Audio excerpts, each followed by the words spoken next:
Hari ini kita masuk ke dalam bab tentang iyadatul marid, tentang menyambangi orang yang sedang sakit. Orang yang sakit itu ada sebuah kaidah, kullu da'in dawa'un. Setiap penyakit itu ada obatnya. Di bagaimana kemudian nanti ketika kita sambang orang sakit, itulah yang akan dibahas. Bismillahirrahmanirrahim. Akhraja Muslim. Innallaha ta'ala yaqul yaumal qiyamah. Sesungguhnya Allah Ta'ala itu nanti akan berkata di hari kiamat, ya ibna Adam, he anak Adam, maridtu falam ta'udni. Saya itu sakit, mengapa engkau tidak mendatangiku, tidak sambang kepadaku? Qala, maka dijawab, ya Rabbi, wahai Tuhanku, kaifa a'uduka wa anta rabbul alamin. Wahai Tuhanku, bagaimana aku akan sambang kepadamu? Wa anta, sedangkan engkau rabbul alamin, adalah Tuhan semesta alam. Qala, maka dijawab oleh Allah, amma alimta an abdi fulanan marida falam ta'udhu. Apa engkau tidak tahu bahwa ada seorang hamba, si fulan itu maridah, sedang sakit, falam ta'udhu, tapi kemudian engkau tidak datang kepadanya. Amma alimta annaka law uttahu lawajadtani indahu. Ketahuilah olehmu bahwasanya ketika engkau datang kepada fulan tadi, sesungguhnya seandainya engkau datang kepada fulan yang tadi yang sedang sakit, lawajadtani indahu, maka seyogianya engkau akan mendapati saya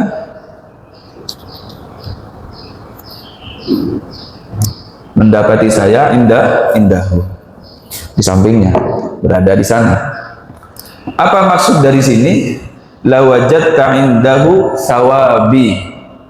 Engkau akan mendapati apa yang Allah ada di situ, sawabi, yaitu pahala. Pahala alladzi la nihayata. Pahala yang tidak ada batasnya, tidak terhingga. Kebesaran dari pahala itu tidak ada bandingnya. Maka ketika ada orang di sekitar kita sakit, maka kita diperintahkan untuk sambang kepada orang yang sakit. Kenapa? Di situ ada pahala yang begitu besar. Tapi banyak di antara kita, ada orang yang sakit di sekitar kita, tapi kemudian kita masa bodoh, nggak mau tahu. Ada orang sakit, ya wes sudah. Nanti kalau sudah sakit, wah sebetulnya hari ini saya mau datang. Ya, alhamdulillah sudah sehat, kan itu kan. Alasan karena tidak sambang. Seandainya bisa sambang, innal aidah yudhilluhullah bi khamsatin wa sab'ina alfa malak. Sesungguhnya orang yang aid, orang yang datang, orang yang sambang kepada orang yang sakit itu, yudhilluhullahu, maka Allah akan menaungi orang tersebut, bi khamsatin, dengan 5, wa sab'ina, dan 70. Jadi kalau 5 dan 70 dijadi 75. 75 apa? Alfa malak, akan dinaungi oleh 75.000 malaikat. Ketika kita berangkat datang kepada orang yang sedang sakit, kita ini hakikatnya dijaga, dinaungi oleh Allah dengan 75.000 malaikat. Kenapa? Karena menyambangi orang sakit ini termasuk hak sesama muslim. Apa hak sesama muslim itu? Salatun kulluhunna haqqun ala kulli muslimin. Ada 3 perkara yang menjadi haknya di antara orang muslim. Pertama apa? Iyadatul marid. Yang pertama, haknya orang sesama muslim itu adalah menyambangi orang yang sedang sakit. Yang kedua, wa syuhudul janazah, melihat daripada takziah kepada orang yang meninggal dari awal sampai akhir. Wa tasmitul atisi idza hamidallahu ta'ala, kemudian menjawab ketika orang sedang bersin. Ya, ketika orang bersin itu, orang yang bersin bagaimana? Yang setelah bersin itu idza hamidallah, ketika orang itu kemudian memuji kepada Allah. Ya, ada orang bersin, kan dianjurkan membaca, yang bersin itu dianjurkan membaca alhamdulillah, yang dengerin dianjurkan baca. Nah, terus dilanjutin oleh yang bersin apa? Nah, itu aja susah, Pak. Yang bersin ya nggak bunyi, yang denger apalagi. Padahal seandainya nggak jadi bersin itu, Pak, kan gatel, Pak, ya. Apa? Kalau orang nggak jadi bersin itu kan ngeluh dia kalau nggak jadi bersin. Tapi jadi bersin dia tidak memuji kepada Allah, ya kan? Kan banyak orang itu bersin, ya bersin saja, lewat, habis bersin tidak ada apa-apa. Padahal seandainya tidak jadi bersin, itu kemudian apa? Ngeluh kepada Allah. Nah, makanya itu pelajaran buat kita. Haknya sesama muslim itu ayo kita jaga. Hak sesama muslim itu ya, kalau ada orang yang sakit, tetangga kita, jamaah masjid, ayo kita guyub rukun nyambang kepada orang yang sakit tersebut. Ada cerita gini, Pak. Ada seorang yatim sakit di rumah sakit berhari-hari, berminggu-minggu, kemudian tidak ada yang sambang, tidak ada yang datang. Sampai anak itu bilang gini, nggak ada yang sambang saya ya, cuman keluarganya ini saja. 2 hari berikutnya anak yatim ini meninggal. Seandainya itu terjadi kepada keluarga kita, akan miris, Pak, rasanya. Seandainya itu terjadi kepada jemaah kita, mengharap misalkan, kok enggak ada ya pengurus Masjid Al-Hidayah yang datang ke sini ya.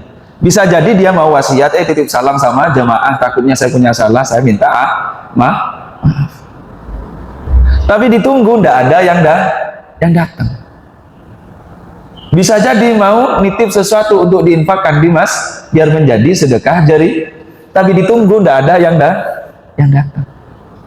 Seandainya kejadian yatim tadi itu terjadi kepada keluarga kita, tidak ada yang sambang ya, dilalah, kemudian 2 hari berikutnya meninggal. Kita sebagai saudara itu, Pak, seandainya bisa diputar kan mau datang, tapi ketika pada saat itu belum tentu kita mau diputarlah waktu itu, belum tentu bisa datang. Banyak alasan. Alasan apa, Pak? Yang identik itu, Pak, kalau tidak bisa sesuatu alasannya adalah sibuk. Alasannya sibuk. Sibuk apa? Orang hidup itu katanya gini, Pak, kalau denger itu, orang hidup itu nunggunya cuma 2 perkara. Nunggu waktu sholat dan nunggu waktu mati. Sekarang sampean sibuknya sama apa? Oh, sholat tok ini. Enggak mungkin juga kayaknya. Paling sibuk dengan urusan dunia. Yang itu urusan mungkin hanya terkait dengan diri kita. Tapi kita diajarkan tentang bahwa ada hak-hak orang muslim di situ. Kadang kita melupakan hak tersebut. Nah, idza adar rajulu akhahul muslim, ketika ada seseorang itu sambang kepada saudaranya sesama muslim, fa in kana ghudwatan shalla alaihi sab'una alfa malak hatta yumsiyah,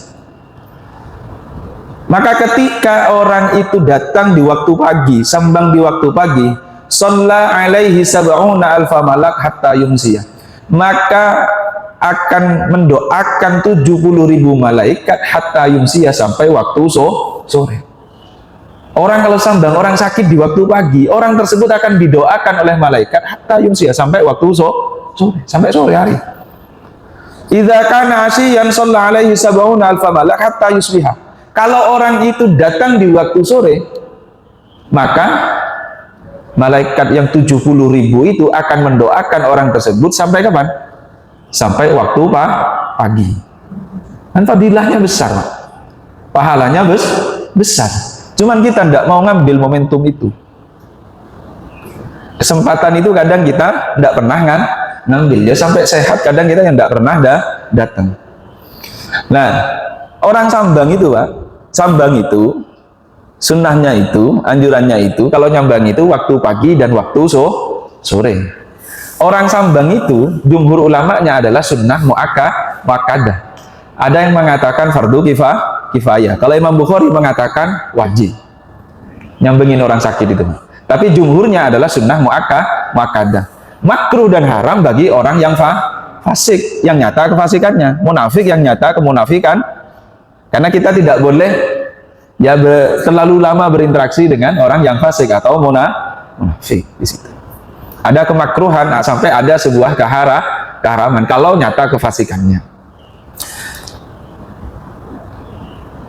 Nah, itu sunnahnya itu waktu pagi dan waktu sore, sunnahnya itu, anjurannya itu. Nah, ketika kita datang, apa yang harus kita lakukan, kan seperti itu. Ketika datang kepada orang yang sakit, datang nih kepada orang yang sakit.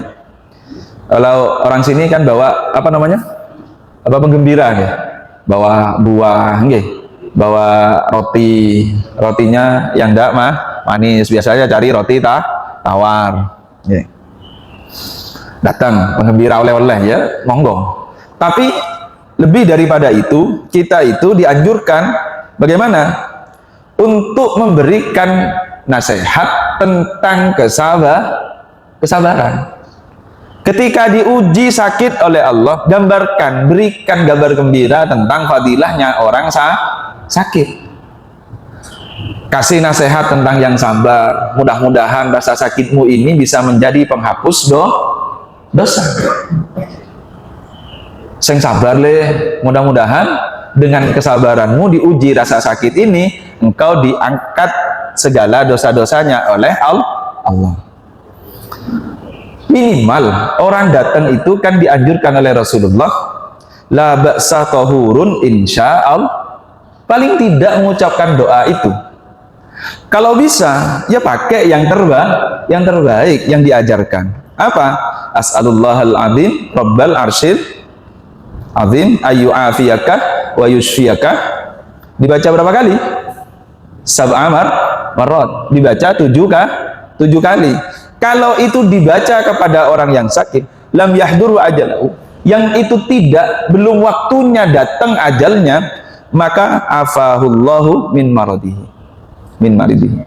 Maka Allah itu akan menyembuhkan orang yang sakit tersebut kalau ajalnya belum sampai. Dibaca 7 kali. Dan datang enggak, Pak? Cukup, Pak. Amin. Kan gitu kan? Yang penting nampang, bawa buah, bawa oleh-oleh, habis itu Pak. Amin. Nah, kita nih, pertanyaan kita nih, enggak usah siapa, tanya kita sendiri. Ketika ada orang yang sakit, jemaah kita datang, ada enggak yang baca ini 7 kali di ruangan itu? Ketika sambang, kemana saja kan, Ujoso, ke rumah sakit Pertamina, ke Bayangkara, ke di mana kan? Datang sakit nih, saudara kita, jemaah kita di masjid ini, datang ke situ. Ada enggak yang baca doa itu 7 kali? Ada, Pak? Kalau ada, alhamdulillah, berarti ngamalkan kesunahan. Tapi kan kita kan enggak, kadang ya sebatas datang, yang penting menggugurkan kewajiban. Nah, kalau bisa, kita itu juga dianjurkan untuk meminta doa kepada orang yang sakit. Karena doanya orang yang sakit itu kadu'ail malaika, seperti doanya para malaikat. Tapi ya lihat kondisi, Pak. Jangan ucuk-ucuk sampean. Mumpung sampean sakit, doakan saya dapat Fortuner, Ya, lihat kondisi. Orang yang sakit itu, Pak, orang yang sakit itu pasti doanya itu berkaitan dengan rasa sakit. Ketemu sampean yang sehat itu, jogo kesehatannya, jangan sampai sakit seperti ungkapan itu kan bisa jadi doa. Jaga kesehatannya, ayo jaga kesehatannya. Kalau sampean sudah jaga, mudah-mudahan tidak sakit seperti saya. Sakit kalau seperti saya ini, mohon maaf misalkan, harus cuci darah, orang gagal ginjal atau apa segala macam, sakit jantung kan sakit kan. Kadang kan nasihatin kita kan, jaga kesehatannya, jangan sampai sakit seperti saya. Nah kalau itu semoga kamu sehat terus, tidak sakit seperti saya, kan kita tinggal amin. Orang yang sakit yang mendoakan itu Pak, doanya orang sakit itu annahu kadu'a malaika. Sesungguhnya itu seperti doanya para malaikat. Tapi sampean tidak usah survei ke rumah sakit karena butuh Fortuner, sampean survei ke situ, datang setiap kamar, Lek mumpung sakit Lek, doakan saya Lek, biar goal proyek saya Lek, ya enggak seperti itu.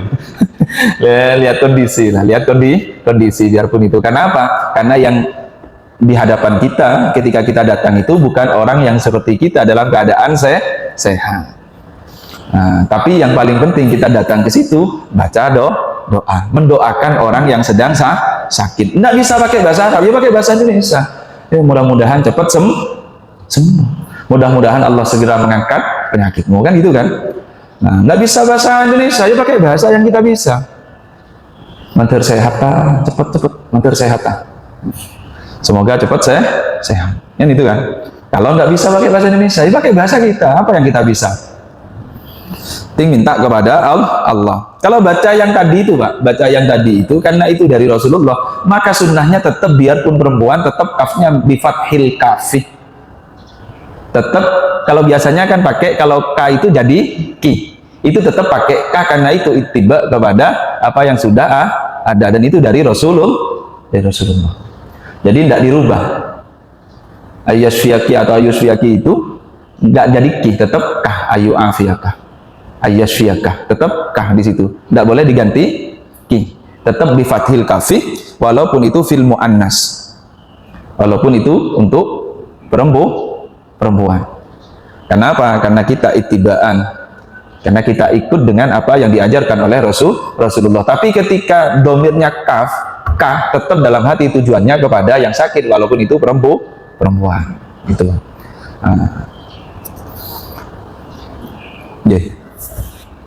Bisa nggak? Bisa nggak? Nah, ilmu itu yang penting bisa Pak. Bisa nggak diamalkan kan itu kan? Yang penting bisa nggak diamalkan. Kalau nggak diamalkan ya lewat, ya bahaya Pak. Ya mental tok, masuk kuping kanan keluar kuping kanan, balik nggak mental. Kalau no embunit bahasa Inggris, nggak ada tersangkutnya sama sekali. Dimulailah. Kita tetap bawa oleh-oleh, tapi paling penting kita juga mendoakan orang yang sedang sakit. Oleh-oleh itu kan menghibur Pak. Oleh-oleh itu gini Pak, kalau mau lebih jauh tentang oleh-oleh itu kita untuk menghibur. Nah, biar enggak kosongan lah bahasanya orang sini. Tapi hakikatnya kan gini Pak, ketika ada orang sakit, Allah memerintahkan 4 malaikat. Yang pertama, ngambil kekuatan orang tersebut. Yang pertamanya kuat langsung jadi, yang pertamanya segel ini, kuatnya ini langsung jadi lemes. Orang sakit itu, kuatnya orang sakit itu langsung lemes. Yang kedua, malaikat yang kedua diperintahkan oleh Allah ngambil rasa kelezatan yang ada itu Pak. Jadi orang yang sakit itu makanan apa saja rasanya sama, pahit semua, tidak ada kelezatan, tidak ada kenikmatan. Makan apa saja itu ya enggak nikmat. Sampai bawa oleh-oleh yang manis loh, pahit Pak, ya kan? Diambil rasa nikmatnya itu, diambil ketika sakit. Yang ketiga, diambil nur cahayanya, wajahnya itu diambil. Ketika orang itu sakit maka langsung pucat. Yang keempat, itu diambil dosa-dosanya oleh Allah. Apa? Pertama, ngambil kekuatan, kelezatan. Ini sampean gowo wae lho, tetep gak nyaman yang mau sakit itu. Rasanya tetap hambar, rasanya tetap pahit karena kenikmatan, kelezatan itu sudah diambil oleh Allah. Orang yang sakit hampir semuanya langsung pucat. Ininya tidak seger. Nah, yang terakhir itu diambil dosa-dosanya oleh Allah. Nah, ketika orang sembuh itu Pak, 4 malaikat ini 3 disuruh balik Pak. Yang lemas kuat lagi, ya kan? Yang awalnya pucat bercahaya lagi, yang awalnya pahit semua tahu yang enak yang mana. Kadang bisa balik lagi penyakitnya karena tidak kontrol makanan. Nah, balik lagi nikmatnya balik lagi. Satu enggak balik, Pak. Dosanya enggak dikembali. Nah, malaikatnya tanya, Pak, saya yang 3 koncoku balik, kok aku enggak balik, Pak. Ya kan? Iya, ini karena kemuliaanku sampai enggak usah balik, kata Allah. Sudah, sesuatu yang sudah saya perbaiki, yang sudah saya ambil, enggak mungkin saya kembalikan. Yang dosa itu, Pak, tidak dikembalikan oleh Allah. Ketika kita sudah sakit, sabar di situ, diambil oleh Allah apanya? Dosa-dosanya, maka tidak dikembalikan oleh Allah, suruh buang ke lautan. Jadi yang malaikat tadi tidak balik ke kita ketika sembuh, tapi membuang apa namanya? Dosa kita ke lautan. Artinya tidak dikembalikan kepada kita. Itulah kenikmatan salah satunya kita ketika diuji rasa sakit. Jadi kalau oleh-oleh itu, Pak, kalau kembali ke situ, hakikatnya itu hanya sebatas formalitas dan kita hadiah kepada orang yang sakit, menghibur orang yang sedang sakit, dan kita tidak kosongan ketika datang. Tapi lebih penting daripada itu, ketika sakit kita kembali kepada untuk mendoakan orang yang sedang sakit agar cepat sembuh, karena makanan itu pada kembali kepada yang tadi, hakikatnya tidak bisa dinikmati sebagaimana ketika waktu orang sakit, Pak. Antarannya itu kan banyak kalau kita ya, di sampingnya itu kan. Tapi sampai enggak kemakan kan. Nah, kan itu kan. Kenapa? Yang dibawakan itu sudah enggak nyaman makan. Masalahnya kadang kita di situ, Pak. Orang tua kita juga kan, kita kadang melayani orang tua kan disediain makanan ketika orang tua kita sedang enggak nyaman makan. Bu, mau makan apa sama Bu? Yang penting ngomong, Bu. Kalau sedang sehat ngomonglah, enggak diturutin. Mintalah 3 kali enggak diturutin. Tapi kalau sudah sakit, kelezatannya, kenikmatannya diambil oleh Allah karena diuji sakit. Ditakoni, Bu, kok nggak jawab sih, Bu? Ditanya, sampean butuh apa? Pengen apa? Sampai kayak marahan sama ibunya yang sakit itu. Karena minta, sedangkan ibunya sedang nggak nyaman rasa, nggak enak rasa. Kita anaknya pengen ngelayani. Lewat waktu sehat nggak pernah dilayani. Lah orang sakit, Pak, dikasih makan apa? Nggak nyaman, Pak. Oh, enggak nyaman. Orang sakit tuh ditawari terus. Tapi kalau sehat enggak pernah ditawari. Sampai minta kadang enggak digubris. Nah, ini yang dirubah. Kenapa? Kalau kembali ke cerita tadi itu, kalau sudah sakit diambil oleh Allah kelezatannya itu. Nah, kita ini kan hampir pernah sakit ya. Pernah sakit. Kan tahu kalau sakit itu ya enggak nikmat makan apa saja. Kita seneng lah ya, enggak seneng jadinya. Kadang saking senangnya itu cuma pengen, setelah dibawakan ya enggak habis kan gitu kan. Nah, padahal kalau sehat ya nambah. Ini kalau itu separuh aja enggak nyampe, yang penting juga enggak nyaman. Ya, makanya kita kalau datang kepada orang sakit, ayo mulai kita mendoakan orang yang sakit. Jangan hanya bawa oleh-oleh. Oleh-olehnya tetap bawa, wong itu hadiah, wong itu sedekah tetap bawa. Bukan terus dihilangkan dan kosongan kok gawa doa tok ini. Iya, lek wong sing loro sing nunggoki yang jaga itu pas ada. Kalau pas enggak ada, harus ke sana ke sini enggak sempat, kan itu juga namanya kita mengerti dan memperhatikan. Takutnya yang jaga itu sibuk ke sana ke sini enggak sempat beli. Jangan sampai enggak bawa. Ya kalau kita punya rezeki bawa, kecuali kita pas enggak ada ya semoga datang sampai situ doakan orang yang sedang sakit. Nah, Pak, orang yang sedang sakit itu, Pak, mau diuji oleh Allah itu, ketika diuji oleh Allah itu, innal mu'mina idza asabahu saqam tsumma afahu Allahu minhu kana kafaratan lima madha min dunubi. Sesungguhnya orang mukmin ketika diuji sakit oleh Allah itu, hakikatnya ketika orang itu sembuh dari rasa sakitnya, itu menjadi kafarah, menjadi penebus dosa, dihapus dosanya oleh Allah. Dosa-dosa yang telah lalu diampuni oleh Allah. Wa mau'izatan lahu fima yustaqbal, dan menjadi mau'izah, menjadi nasihat di waktu yang akan datang. Itu akan menjadi nasihat bagi orang yang beriman itu, Pak. Diuji sakit itu, pertama dia akan sabar menerima ujian tersebut ketika disembuhkan oleh Allah. Kenapa? Ketika orang itu disembuhkan oleh Allah, maka rasa sakit yang diderita dijalani dengan kesabaran akan menjadi kafarah. Kemudian itu menjadi pembelajaran yang baik bagi dirinya di waktu yang akan datang. Tapi terbalik dengan wa innal munafiqah, terbalik dengan orang yang munafik. Idza marida tsumma ufiya, ketika orang munafik itu sakit, diuji sakit, kemudian diberikan kesembuhan oleh Allah, kana kal ba'iri aqalahu ahlu thumma arsaluhu falam yadri lima aqaluhu walam yadri lima arsaluhu. Maka kalau orang munafik itu Pak, diuji sakit kemudian diberikan kesembuhan, tidak ada apa-apanya. Itu kalbair, seperti unta. Unta itu tidak tahu kenapa dia diikat, kenapa dia dilepas.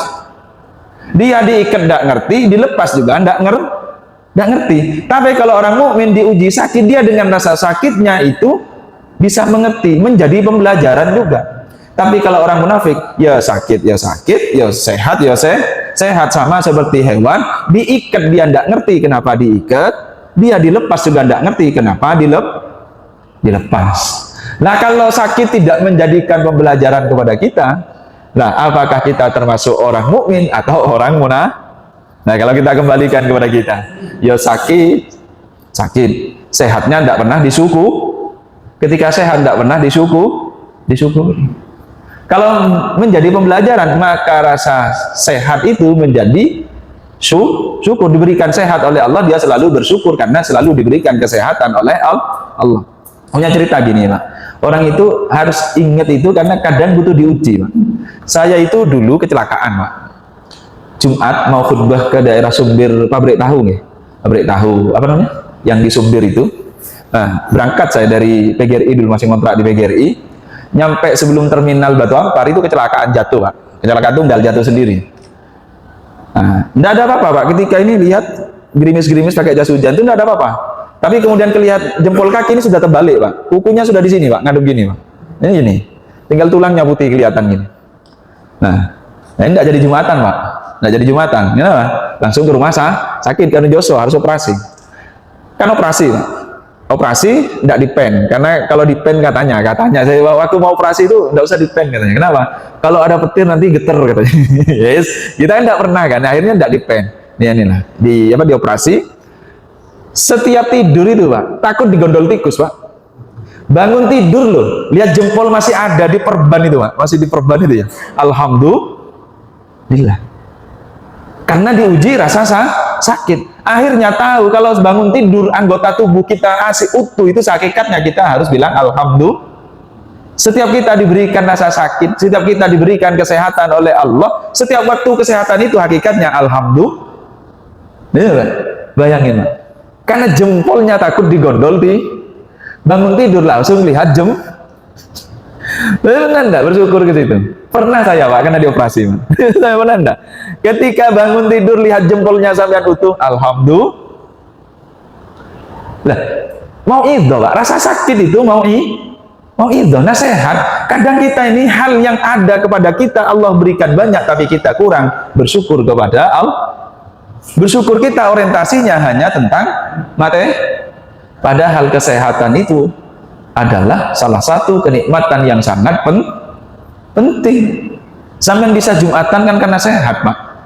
Orang kalau sakit kan bisa diperbolehkan untuk tidak sholat yang menjadi masyaqqah, ya kan? Kita bisa datang ke masjid itu karena sehat, alhamdulillah. Mau itu Pak, nasihat kepada kita, menjadi mau itu kepada kita, peringatan kepada kita. Dan saya pernah Pak, bersyukur jempol masih ada itu. Bangun tidur lihat jempol masih ada, alhamdulillah, tidak digondol tikus. Dan saya kan tidak pernah Pak. Ayo kita ini. Ya, artinya apa? Kalau kita kembali, bagi orang yang beriman itu, sakit itu menjadi mau'idhah, menjadi nasihat, menjadi peringatan. Nah kita ini kadang Pak, kalau nggak diuji rasa sakit, kadang nggak tahu caranya bersyukur tentang kesehatan. Ya, mudah-mudahan kita semua diberikan kesehatan oleh Allah. Yang sedang sakit, keluarga kita mudah-mudahan diberikan kesehatan, kesembuhan oleh Allah. Mudah-mudahan jemaah kita yang sedang sakit, apapun sakitnya yang ditimpa, mudah-mudahan segera diberikan kesembuhan oleh Allah. Al-Fatihah. Alhamdulillahirabbil alamin arrahmanir rahim maliki yaumiddin. Iyyaka na'budu wa iyyaka nasta'in ihdinas siratal mustaqim siratal ladzina an'amta 'alaihim ghairil maghdubi 'alaihim waladdallin. Bismillahirrahmanirrahim. Alhamdulillahirabbil alamin hamdan syakirin hamdan yukafi mazida ya rabbana lakal hamdu kama yanbaghi li jalali wajhika sultani. Allahumma shalli wa sallim ala sayyidina Muhammad wa ala ali sayyidina Muhammad. Allahumma ij'alna minal muta'allimin waj'alna minal mu'allimin waj'alna minal muta'amilin innaka antal 'allamul ghuyub. Allahumma zidna 'ilman nafi'an wa fahman wasi'an wa rizqan halalan thayyiban mubarakan katsiran nafi'an. Allahumma ya Allah ij'alna min ummati سيدنا محمد واجعلنا يا الله من خيار أمته. اللهم يا الله، اللهم يا الله ثبت إيماننا وسلم ديننا ودنيانا واشف مرضانا واشف مرضانا واشف مرضانا برحمتك يا أرحم الراحمين. أنت أرحم الراحمين وأنت خير الراحمين. ارحمنا برحمتك يا أرحم الراحمين. ربنا اغفر لنا ذنوبنا ولوالدينا وارحمهم كما ربونا صغارا. ربنا آتنا في الدنيا حسنة وفي الآخرة حسنة وقنا عذاب النار. صلى الله على سيدنا محمد والحمد لله رب العالمين. Kurang lebihnya mohon maaf. Allahumma fiq lakum. Assalamualaikum warahmatullahi wabarakatuh.